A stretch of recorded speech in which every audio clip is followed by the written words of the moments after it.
ॐ अज्ञानतिमिरन्दस्य ज्ञानाञ्जनशलाकया चक्षुर्मिलितं येन तस्मै श्रीगुरुवे नमः। श्रीचैतन्यमनोभीष्टं स्थापितं येन भूतले स्वयं रूपः कदा मह्यं ददाति स्वपदान्तिकं। वन्देऽहं श्रीगुरो श्रीयुतापदकमलं श्रीगुरुं वैष्णवांश श्रीरूपं साग्रजातां सहगणा रघुनाथान्वितं तं सजीवं साद्वैतं सावधूतं परिजनसहितं कृष्णचैतन्यदेवं श्रीराधा कृष्णपादान् सहललिता श्रीविशाखान्वितं च। हे कृष्ण करुणा सिन्धु दीनबन्धु जगत्पते गोपेश गोपिकान्त राधाकान्त नमस्तुते। तप्त काञ्चन गौरांगी राधे वृन्दावनेश्वरी वृषभानुसुते देवी प्रणमामि हरिप्रिये। वाञ्छाकल्पतरुभ्यश्च कृपा सिन्धुभ्यैव च पतितानां पावनेभ्यो वैष्णवेभ्यो नमो नमः। जय श्री कृष्ण चैतन्य प्रभु नित्यानंद श्री अद्वैत गदाधर श्रीवासादि गौर भक्तवृंद। हरे कृष्ण कृष्ण कृष्ण हरे हरे हरे राम राम राम हरे हरे। हरे कृष्णा। सबका स्वागत है। हम लोग 8वें अध्याय में है भगवद गीता के। और आज हमने देखेंगे छठे श्लोक से। तो हमने अभी तक देखा कि अर्जुन जो है कृष्ण को पूछते हैं कि ब्रह्म क्या है, अध्यात्म क्या है, कर्म क्या है, आदिभूत क्या है, आदिदेव क्या है और आदि यज्ञ क्या है और कैसे जान सकते हैं। और अंत में जो है क्या होता है कि जब मृत्यु आती है तो कैसे आपको जान सकते हैं, ये पूछते हैं। और भगवान उत्तर में कहते हैं कि जीव जो है वो ब्रह्म है। और उसके बाद उसका स्वभाव यानी जो अलग अलग जन्मों से उनके में जो प्रभाव पड़े, इंप्रेशंस पड़े हैं अलग, जो उनका स्वभाव जो है वो अध्यात्म है। और कर्म क्या है, जो भी वो कार्य करते हैं इससे वो एक देह से दूसरे देह में जाते हैं, उसको कर्म कहते हैं। और आदि मूर्त मतलब प्रकृति है। और आदि देव मतलब विराट पुरुष। और आदि यज्ञ यानी परमात्मा। और उसको हम सबके हृदय में रहते हैं और वहीं सबको जो प्रेरणा देते हैं। और उसके आगे के लिए पूरा जो है अध्याय है।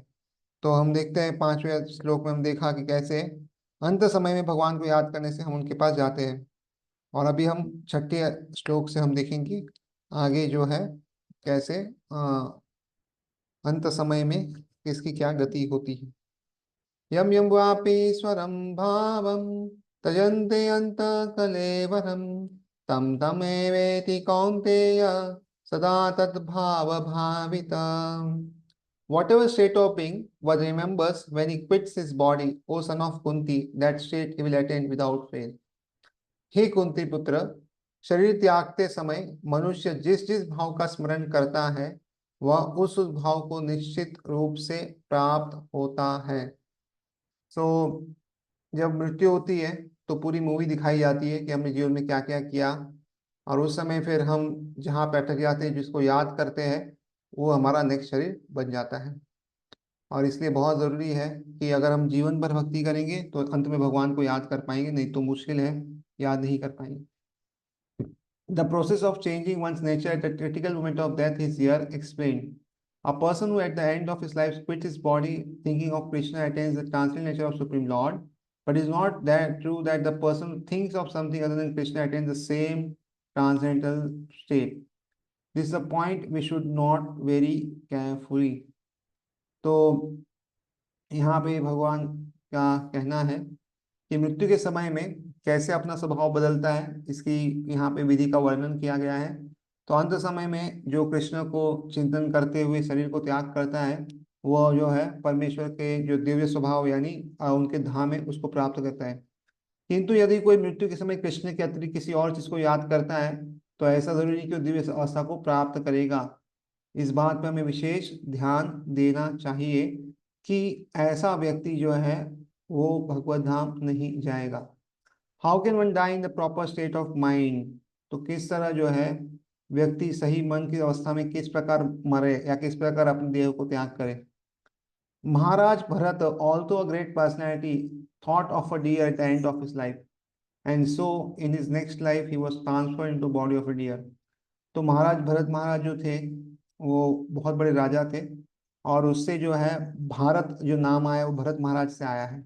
तो इसलिए उनके इतने बड़े पूरे राजा थे वो, और सब कुछ त्याग के वो जाते हैं जंगल में, किंतु वहां पे भी क्या हुआ, वो मृत्यु के समय हिरण को याद करते हैं और इसलिए अगले जन्म में हिरण को शरीर प्राप्त करते हैं। और उन्होंने जीवन भर बहुत भक्ति की थी, किंतु अंत में कुछ समय पहले उनको हिरण से आसक्ति हो जाती है और उसके अंत में उनको याद करते हैं। Although as a deer he remembered his past activities, he has to accept that animal body। तो हिरण के शरीर में भी उनको पिछला याद था क्योंकि भक्ति का प्रभाव था, क्योंकि बहुत भक्ति की थी। किंतु देखो कार्मिक की वजह से क्या मिला, हिरण का देह मिला, लेकिन भक्ति की वजह से उनको याद रहा कि वो पिछले जन्म में क्या थे।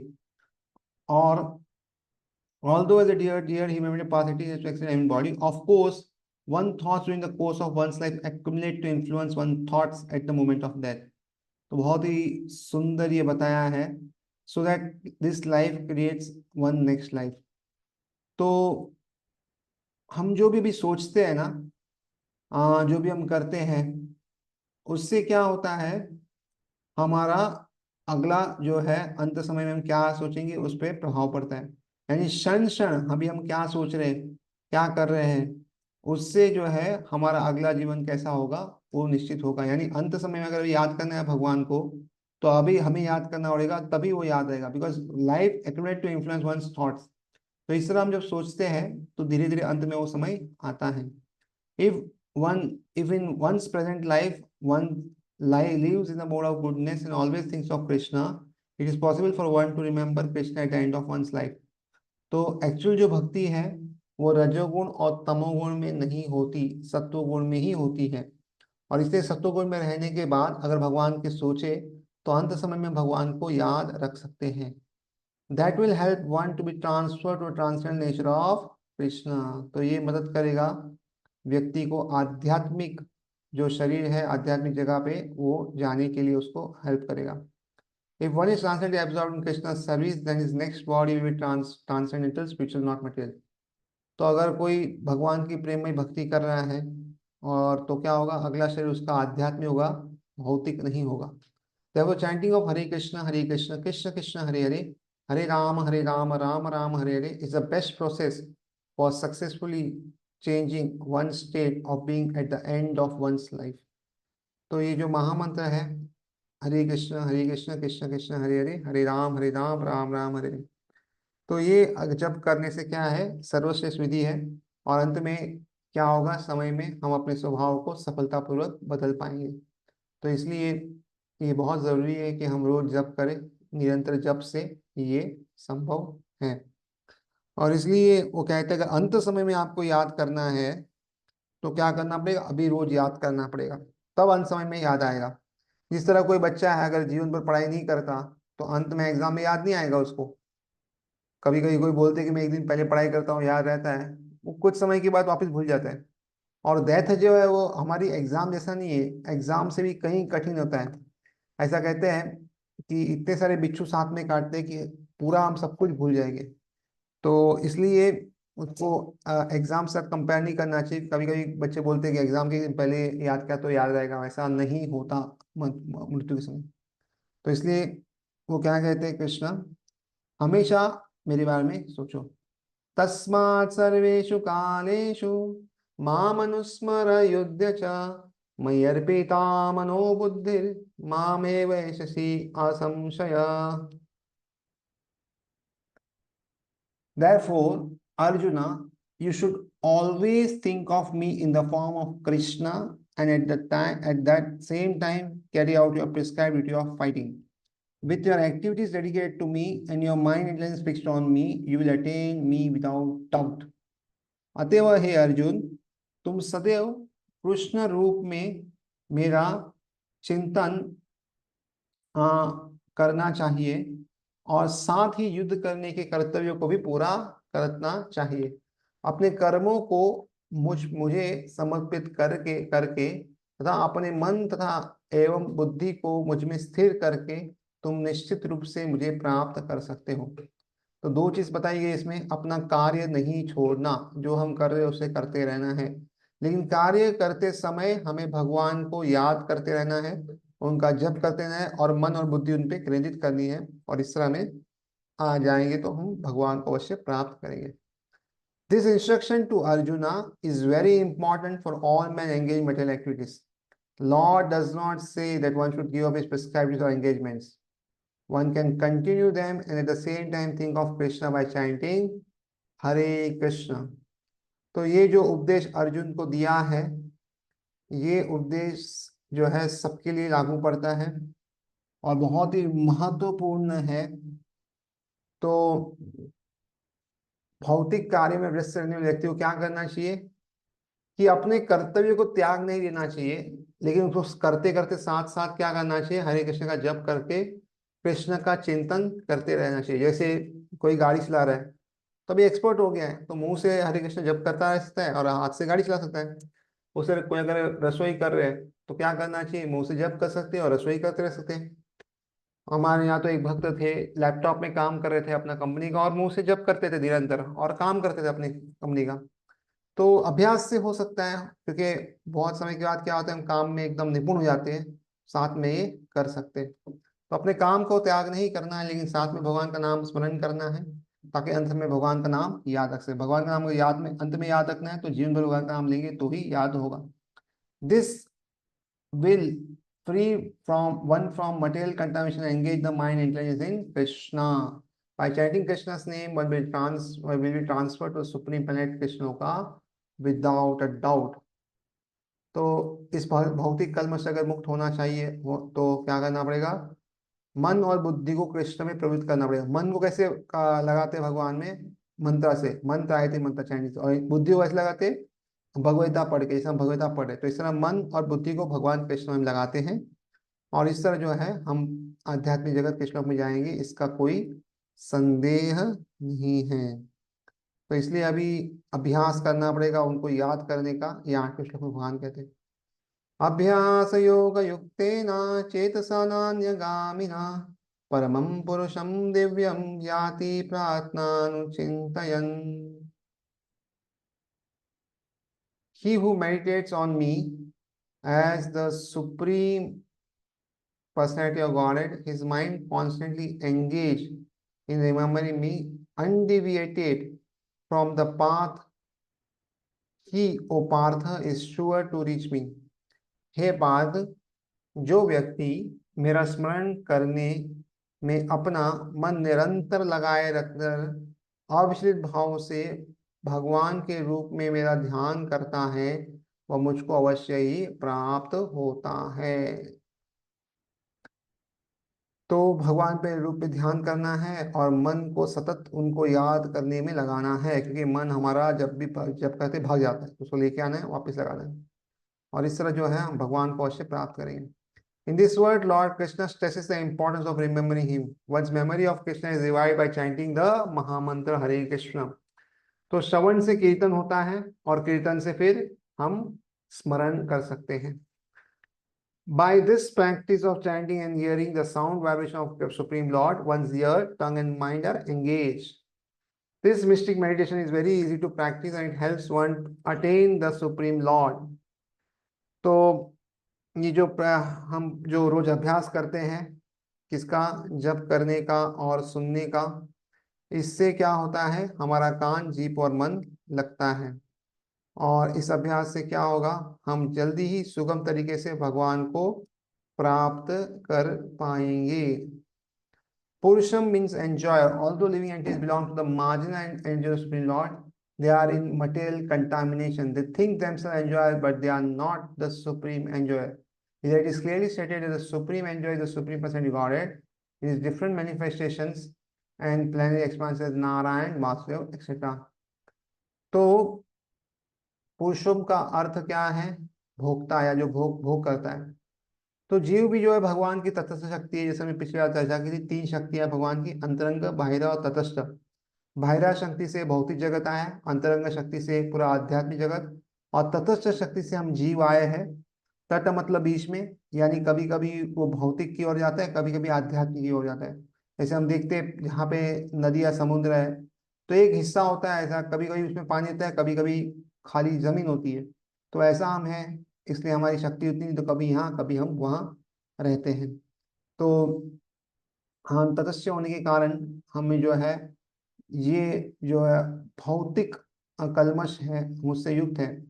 तो हम खुद को भोक्ता मानते हैं, हम बोलते हैं we are to enjoy enjoy everything. लेकिन यहाँ पे पता चलता है कि हम जो है सुप्रीम एंजॉय नहीं है, क्योंकि तटस्थ शक्ति होने के कारण जो है हम इतना एंजॉय नहीं कर सकते। और भगवान जो है विभिन्न प्रकार नारायण वासुदेव आदि स्वांशों के रूप में वही परम जो है भोक्ता है, या परम जो एंजॉयर वही है, हम नहीं है। The devotee can constantly think of the object of worship, the Supreme Lord, in any of his features, Narayan, Krishna, Rama, etc. by chanting Hare Krishna। तो भगवान जो होता है हरे कृष्ण का जप करके अपनी जो पूजा का लक्ष्य परमेश्वर उनको प्राप्त कर सकता है, जो भी रूप में हो, नारायण कृष्ण राम आदि उसका चिंतन चिंतन करके उनको प्राप्त कर सकता है। This practice will purify him, and at the end of life, due to constant chanting, he will be transferred to the kingdom of God। तो ये जो अभ्यास है उससे वो शुद्ध हो जाएगा, और अंत में निरंतर जप करके रहने से क्या होगा, वो अंत में भगवत धाम जा पाएगा। Yoga practice is meditation on supreme super soul within. Similarly by chanting Hare Krishna one fixes his mind always on supreme lord. तो योग अभ्यास क्यों करते हैं, ताकि अंतकरण में परमात्मा का ध्यान कर सके। तो इसी तरह हम हरे कृष्ण का जप करते हैं, वो क्यों करते हैं, ताकि हमारा मन जो है भगवान पे हम जो है स्थिर कर सके।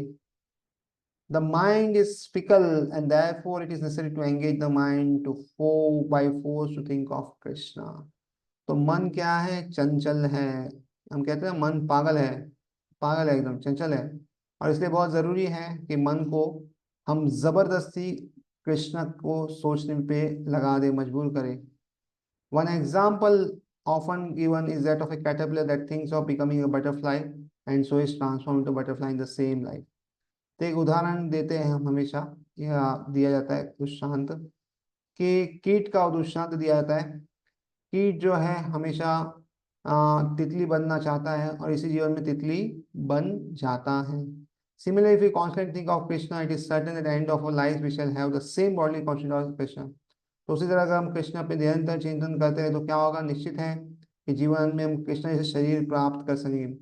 ये याद रहे कि हम कभी भगवान नहीं बन सकते, और इसलिए हम कभी कृष्ण नहीं बनेंगे, किंतु हमें कृष्ण के जैसा एकदम सेम टू सेम शरीर, उनके से अंग कांति, उनके से जवाहरात और सब कुछ मिलेगा, लेकिन हम भगवान नहीं बन सकते।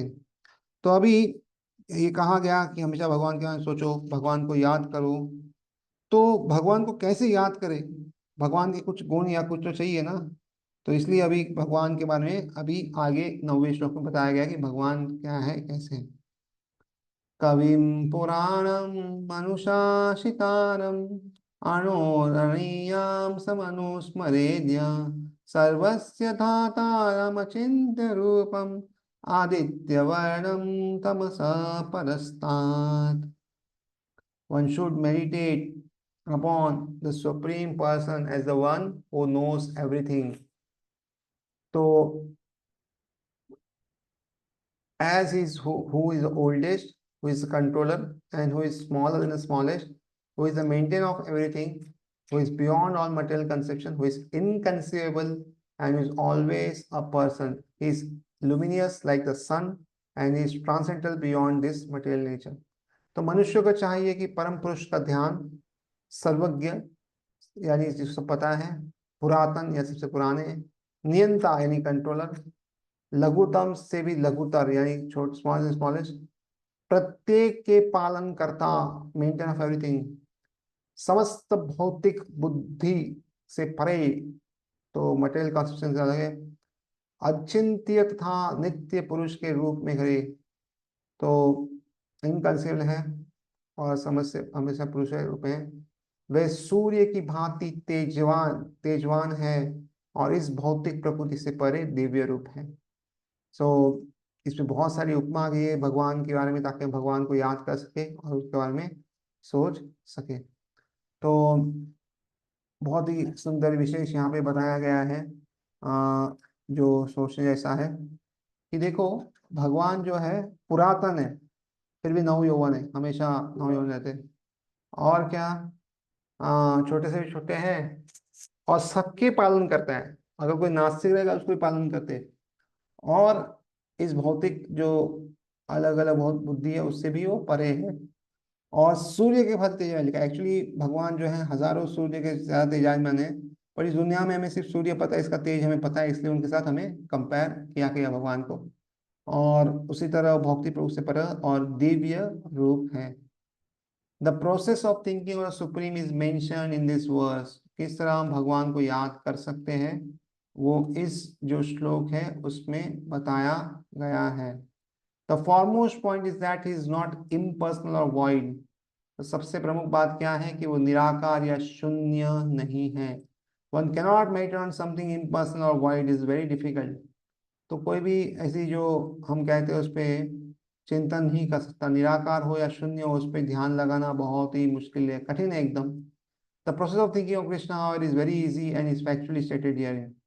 लेकिन भगवान को याद करना, उसमें चिंतन करना बहुत ही सुगम है और इसको यहाँ पे वर्णन किया गया है।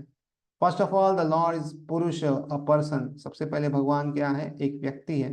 We think of the person Ram and the person Krishna. तो हम भगवान राम जी और हम व्यक्तित्व है राम जी और कृष्ण, उसके बारे में हम जो है चिंतन करते हैं, उनके बारे में हम सोचते हैं। And whether one thinks of Ram or of Krishna, what he is like is describe in this verse of Bhagavad Gita. तो चाहे आप राम जी का सोचो, कृष्ण भजन सोचो, वो कैसे हो, वो इस जो श्लोक है उसमें भगवत गीता के बताया गया है। The lord is kavi, that is who knows past present and future. तो लॉर्ड क्या है, कवि है, यानी उनको भूत वर्तमान और आगे भी जो होने वाला है उसके बारे में पता है, भविष्य के बारे में पता है। एंड देयरफॉर नोज एवरीथिंग, से सबको पता है उनको। His oldest personality because the origin of everything. तो इसका मतलब क्या है, वो सबसे पुराने हैं व्यक्ति, क्योंकि उनसे ही सब कुछ जो है उद्भव हुआ है। Everything is born out of him, सब उनसे आया है। He is also the supreme control of the universe and is the mentor and instructor of the humanity. तो वो जो है इस पूरे ब्रह्मांड के नियंता है, और वो जो है सबको पालन भी करते हैं और सबको उपदेश भी देते हैं, पूरे मनुष्य को उपदेश देते हैं। ही स्मॉलर देन स्मॉलेस्ट, छोटे से भी वो छोटे हैं। The living entity is 1/10,000 part of the tip of the hair, but the lord is so inconsiderable small that he enters in the heart of this particle. तो भगवान जो जीव है उसका बताया गया है कि उनकी साइज क्या है। तो हम देखते हैं, अगर आप अपने सर का जो बाल है उसका सबसे ऊपरी का हिस्सा 100 से बांट दो और उसको फिर से 100 से बांट दो, तो जो आंसर आएगा वो सोल की साइज है। इसलिए माइक्रोस्कोप में कहीं भी उनको देख नहीं सकते, लेकिन भगवान जो है उससे भी छोटे हैं, और इसलिए जो है भगवान जो है हर किसी के हृदय में रहते हैं और सबके अंदर रहते हैं। And control him as super soul, तो परमात्मा के रूप में रहते हैं। Although small, so small, is all pervading and maintaining everything. तो भले इतने ही छोटे क्यों ना हो, लेकिन वो सब जगह रहते हैं और सबका पालन करते हैं। By him all this planet systems are situated. तो उनके कारण ही ये सारे लोगों को धारण किया गया। हम देखते हैं सब हवा में कैसे फ्लोट करें, हम तो कुछ भी फ्लोट नहीं कर सकते, लेकिन ये भगवान की शक्ति इसलिए फ्लोट करे। It is stated that here that the supreme lord by his inconceivable energy is sustaining all this big planets and systems of galaxies. तो यहाँ पर ये बताया गया है कि परमेश्वर जो है अपनी चिंता शक्ति द्वारा समस्त विशाल लोक तथा आकाश गंगा में जो भी लोग हैं उनको धारण करके रखे हुए हैं, और इसलिए जो है सब है रहता है। The word achintya inconsiderable is very significant in this connection. तो ये शब्द जो है अचिंत्य है, बहुत ही सार्थक है। The word achintya is just in the God's energy is beyond our conception, beyond our thinking or jurisdiction, and therefore called inconceivable achintya. तो भगवान की शक्ति जो है हमारी कल्पना विचार शक्ति से बहुत ही परे है, और इसलिए अचिंत्य कहलाते हैं। God's energy is beyond our conception, beyond jurisdiction. Who can argue this point? He pervades this material world and yet is beyond it. तो कौन इस पे चर्चा कर सकते हैं, व्यर्थ इस पे कोई इसका खंडन नहीं कर सकता। भौतिक जगत में वो व्याप्त है लेकिन फिर भी इसके परे है। We cannot comprehend even this material world which is insignificant compared to spiritual world. So how can we comprehend what is behind, beyond? So कहते हैं कि हम जो है इस भौतिक जगत को जो है आ, उसके बारे में भी कुछ ज़्यादा हमें ठीक ठीक समझ में नहीं आता। तो आध्यात्मिक जगत का हमें क्या समझ में आएगा, जिसके सामने ये भौतिक जगत एकदम तुल्य या एकदम नग्न है, कुछ उसकी स्थिति नहीं है। Achintya means that which is beyond this material world. अचिंत्य का अर्थ है कि इस भौतिक जगत से परे। That which our argument logic and philosophical calculation cannot reach, that which is inconceivable. तो जहाँ पे हमारी हम कितना भी तर्क वितर्क या कुछ भी कर ले, नीति शास्त्र अपना ले, दार्शनिक चिंतन कर ले, कुछ भी कर ले, लेकिन हमारी जो है कल्पना से बहुत परे है, हम उसको नहीं समझ सकते। Therefore, intelligent persons avoiding useless argument speculation should accept what is said in scriptures like Vedas, Bhagavad Gita, and Srimad Bhagavatam, and follow the principles they set down. This will lead one to understand. तो बुद्धिमान व्यक्ति क्या है, छोटे मोटे तर्क वितर्क सब करके चिंतन, बाकी सब चिंता नहीं करनी चाहिए। और सबसे दूर है क्या करें, भगवता और भागवतम में जो संदेश दिए शास्त्रों में, उसे स्वीकार करके उसे क्या करना चाहिए, सुनिश्चित करना चाहिए कि वो उसे पालन करता है। और इससे क्या है, वो ज्ञान को प्राप्त कर सकता है। नहीं तो उसे कभी भी समझ में नहीं आएगा वो क्या कर रहा है। अभी 10वें श्लोक में आगे बताया गया है सठ चक्र के योग के बारे में, कि कैसे जो है अंत समय में वो स्नान कैसे छोड़ते हैं। प्रयाण काले मनसा चलेन भक्त्या युक्तो योग बलेन चैवा भ्रुवोर्मध्ये प्राणम अवश्य सम्यक सतम परम पुरुषमुपैति दिव्यम। One who at the time of death fixes his life between a life hair between the eyebrows, and by the strength of yoga with an undeviating mind engages himself in remembering the Supreme Lord in full devotion, will certainly attain to the Supreme Personality of God. मृत्यु के समय जो व्यक्ति अपने प्राण को भ्रूहों के मध्य में स्थिर कर लेता है, यानी अपनी जो आईज होती है ना, आईज के आईब्रोज के बीच में उसको स्थिर करता है, और योग शक्ति द्वारा अविचलित मन से पूर्व भक्ति के साथ परमेश्वर को स्मरण में अपने को लगाता है।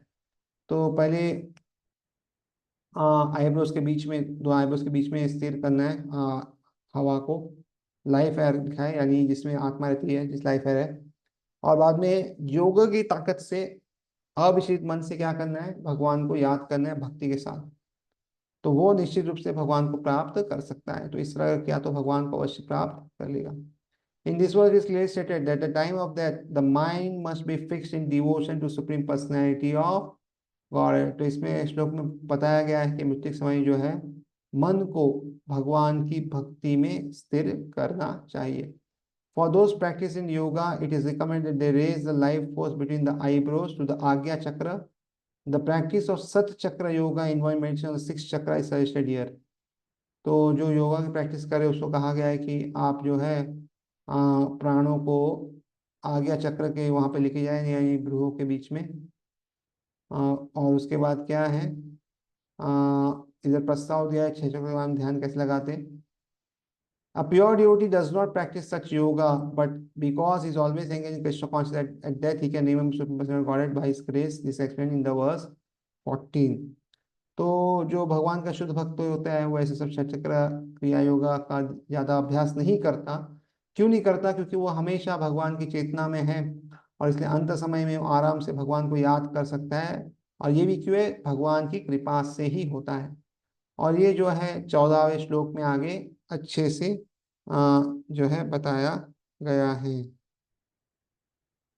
The particular use of the word yoga badana is significant in this verse because without practice of yoga, whether Shat Chakra or Bhakti Yoga, Shat Chakra or Bhakti Yoga, one cannot come to this transcendental state of being at the time of death.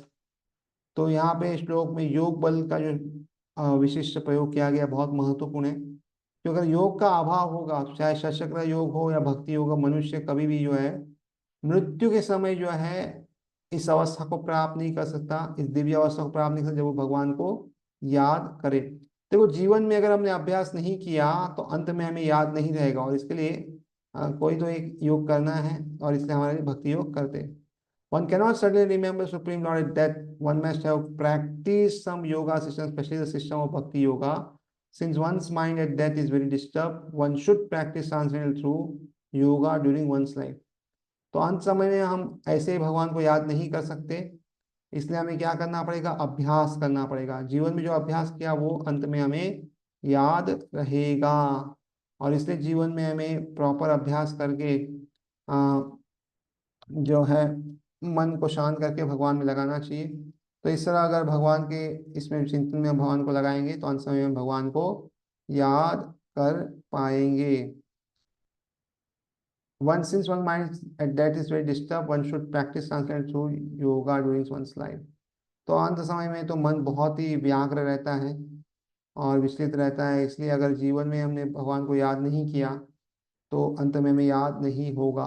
तो इसलिए हमें क्या करना है, अभ्यास करते रहना है, अभ्यास करते रहना है, और इस तरह भगवान को हम अंत में याद करेंगे।